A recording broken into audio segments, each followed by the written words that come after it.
आप देख रहे हैं वीके न्यूज और मैं हूं आपके साथ मयंक गौड़। ज्ञानवापी मस्जिद में एएसआई की रिपोर्ट ने देश भर में सनसनी मचा दी है। इस बार तो साफ तौर पर प्रमाण मिल चुके हैं कि मस्जिद से पहले यहां पर विशाल मंदिर हुआ करता था, जिसे तोड़कर मस्जिद बनाई गई। औरंगजेब ने ये मस्जिद बनाई थी। एएसआई को अपने सर्वे में यहां पर खंडित मूर्तियों के तमाम अवशेष मिले हैं, जिनकी तमाम जानकारियां वीके न्यूज आप तक पहले भी पहुंचा चुका है। लेकिन जैसे ही ये रिपोर्ट सार्वजनिक हुई, वैसे ही मुस्लिम पक्ष मानो इससे बिलबिला उठा, उन्हें मिर्ची लगने लगी। एआईएमआईएम चीफ असदुद्दीन ओवैसी ने तो यहां तक कह दिया कि एएसआई हिंदुत्व की दासी है। इसके बाद कई अन्य मौलवियों ने भी इसके बारे में बयान जारी किया और एएसआई और सरकार को भला बुरा कहा। अब इसमें एक नया बयान सामने आया है और एक बयान भी ऐसा जिसे सुनकर आप माथा पकड़ लेंगे। जी हां, दरअसल ज्ञानवापी मस्जिद पर एएसआई की 839 पन्नों की रिपोर्ट जब सार्वजनिक हुई तो अंजुमन इंतजामिया मसाजिद के संरक्षक ने इस पर एक बड़ा बयान दे दिया और उन्होंने ये तक कह दिया कि जो मंदिर के जो वहां पर अवशेष हैं वो पहले किसी कचरे के रूप में वहां पर जो मूर्तिकार हैं उन्होंने फेंके होंगे। क्या कहा उन्होंने, आपको बताते हैं। उन्होंने कहा कि इस बात की प्रबल संभावना है कि 5-6 मूर्तिकारों जिन्हें पद्मदी के दक्षिणी हिस्से में क्षतिग्रस्त मूर्तियों और कचरे को 1993 से पहले ही फेंक दिया होगा। 1993 में इसे लोहे की चिल से ढक दिया गया था, इसलिए संभव है कि एएसआई टीम ने अपने सर्वेक्षण के दौरान ये मलबा हटाया हो तो उन्हें इन्हीं खंडित मूर्तियों के अवशेष मिले हों। उन्होंने कहा कि अभी हमने रिपोर्ट नहीं देखी है, लेकिन मलबे से मूर्तियों की बरामदगी के संबंध में वादी पक्ष के दावे में कुछ भी नया नहीं लगता। हम रिपोर्टों का अध्ययन करने के बाद ही विशिष्ट टिप्पणी करेंगे। ये सिर्फ एक रिपोर्ट है, कोई फैसला नहीं। कई तरह की रिपोर्ट हैं, इस मुद्दे पर अंतिम शब्द नहीं है। उन्होंने कहा कि उच्चतम न्यायालय जब पूजा स्थल अधिनियम यानी कि जो विशेष प्रावधान है वो 1991 से संबंधित मामले की सुनवाई करेगा तो वो अपने विचार प्रस्तुत करेंगे। अधिनियम कहता है कि अयोध्या में राम मंदिर को छोड़कर किसी भी स्थान का धार्मिक चरित्र 15 अगस्त 1947 को मौजूद स्थान से बदला नहीं जा सकता। यानी कि वो ये कहना चाह रहे हैं कि जो जो विशेष अधिनियम है उसमें ये है कि स्वतंत्रता दिवस से पहले की जितनी भी चीजें हैं, जितने भी जो प्राचीन मंदिर या मस्जिद हैं, उनका जो स्वरूप है, उनका जो वास्तविक चरित्र है वो बदला नहीं जा सकता।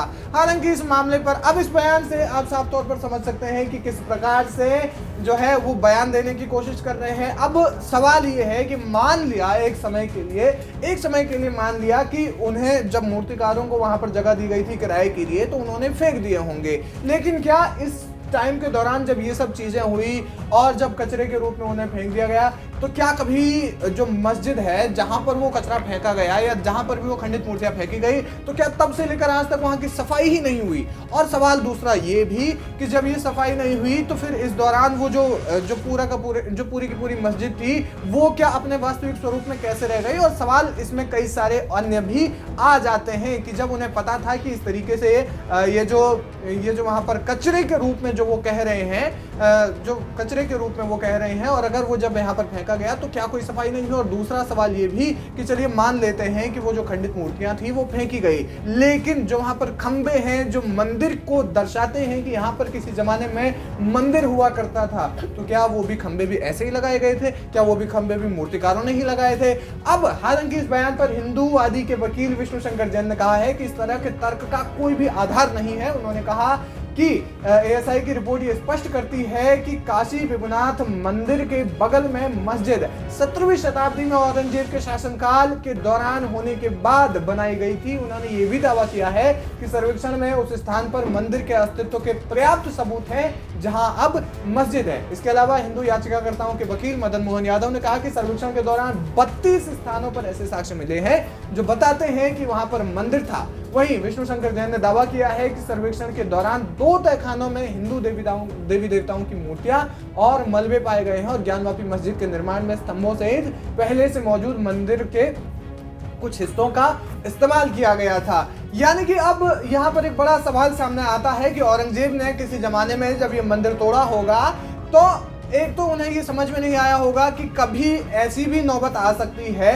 कि इसमें सर्वेक्षण हो सकता है या कभी कुछ ऐसा हो सकता है। लेकिन जाहिर सी बात है, एक बहुत कॉमन सेंस वाली बात है कि जब आप किसी भी जगह को तोड़कर वहां पर नई चीज स्थापित करते हैं, तो जो पुरानी चीजें हैं वो पहले वहां से पूरी हटाई जाती हैं। लेकिन शायद औरंगजेब के पास फंड की कमी रही होगी, या शायद कुछ भी रहा होगा कि उन्होंने जो पिलर्स थे वो बिल्कुल नहीं हटाए, जिन पर बाकायदा मंदिरों को, जिनमें बाकायदा जो मंदिरों में बनवाए जाते हैं इस तरीके की। अब क्योंकि इस्लाम में तो दिए जलाने का भी जो नियम नहीं है, और जो मंदिर है जो मंदिर के जो पिलर हैं, जो ज्ञानवापी की नींव को बनाने में इस्तेमाल किए गए थे, उन मंदिरों पर स्वास्तिक के चिन्ह मिले हैं। इसके अलावा महामुक्ति वहां पर लिखा हुआ है। इसके अलावा दिए के आकृति के कई जो है वो साक्ष्य मिले हुए हैं। उन्होंने कहा, मतलब जो सर्वे है उस दौरान वकील ने ये भी कहा, याचिकाकर्ताओं के वकील ने ये भी कहा कि वहां एक ऐसा पत्थर मिला हुआ है जिस पर महामुक्ति लिखा हुआ है। जैन ने यह भी दावा किया कि मस्जिद के पीछे की तरफ पश्चिमी दीवार पहले से मौजूद मंदिर की दीवार है। तो 839 पन्नों की ये जो रिपोर्ट है वो चीख कर ये कहती है कि यहाँ पर जो है मंदिर हुआ करता था। आपको बता दें कि जैन ने यह भी कहा कि दीवार पर एक घंटा और एक स्वास्तिक का चिन्ह अंकित है। उन्होंने कहा कि सर्वेक्षण रिपोर्ट में कहा गया है कि तहखाने की छत नागर शैली के मंदिरों के स्तंभों पर रखी गई है। और इसके साथ साथ में इन साक्ष्यों से पता चलता है औरंगजेब ने आदि विश्वेश्वर मंदिर को चासत किया था, यानी कि ध्वस्त कर दिया था, और तब यहाँ पर पहले से एक भव्य मंदिर मौजूद था। तो कई सवाल ऐसे में हैं, जब ये बयान इस तरीके के आते हैं तो उन पर सोचने वाली बात ये है कि जब मान लिया कि वहां पर खंडित मूर्तियां जो है वहां के मूर्तिकारों ने फेंकी होंगी, लेकिन क्या पिलर भी वहां पर फेंके गए थे? क्योंकि पिलर का तो इस्तेमाल ज्ञानवापी की जो छत है उसको बनाने में की गई थी।